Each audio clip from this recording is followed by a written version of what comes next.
Hi guys, good morning. Today is Friday, another day na pod. Nanaday ko diri sa tindahan, kami ni Kai. Naa siya dito nagdula. So, for today's video, ako usa kay busy Keisha.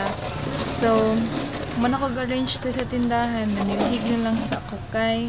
Grabe kagaghan og sagbot kay kusog king hangin kagahapon. Agay natumba nga palkata. So medyo nakulbaan mi kadali kaya abi na mo padulong mo sa tindahan. Thank God wala di ay anya. Thank God pod walay na sakitan or unsa man. So yeah, happy Friday unta. Okay ra ang tanan. So God bless you all. Bani ko sa kong adlaw.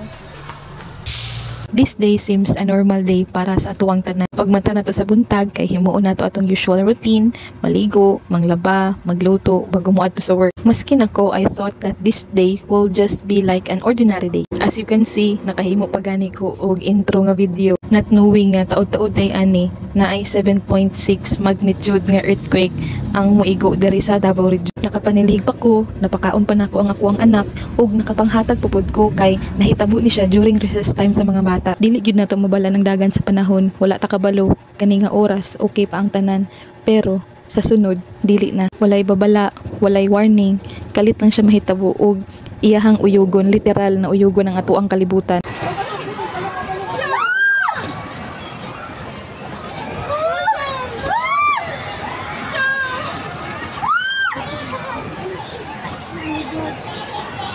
Wala ta kabalo nganong nahitabo ni, but one thing is for sure, God is sending us a reminder nga siya ra gyud ang nai-control sa tanan. Yes, we can be rich, we can do anything we want, but in just a snap of a finger, pwede niya kwaon ang tanan. He is sending us a reminder that what matters most are our family, our loved ones, ang mga tao nga naa sa ato ang palibot, nga mao na atong constant. Kani nga adlaw kay wala nagitiwas ang klase sa mga bata because after an hour nga nahitabo ang linog, kay gipauli na pud sila for their safety. And thank God kay safe tanan ng mga estudyante diri, walay na hitabo nga dili maayo, walay na kuyapan. And I thank God also nga safety rami ug ako ang family. So this is it mga palangga for my mini vlog. Thank you so much for always watching, and I hope and pray nga safety pud mong tanan. And thank you so much Lord for today. Ugma na pud ha.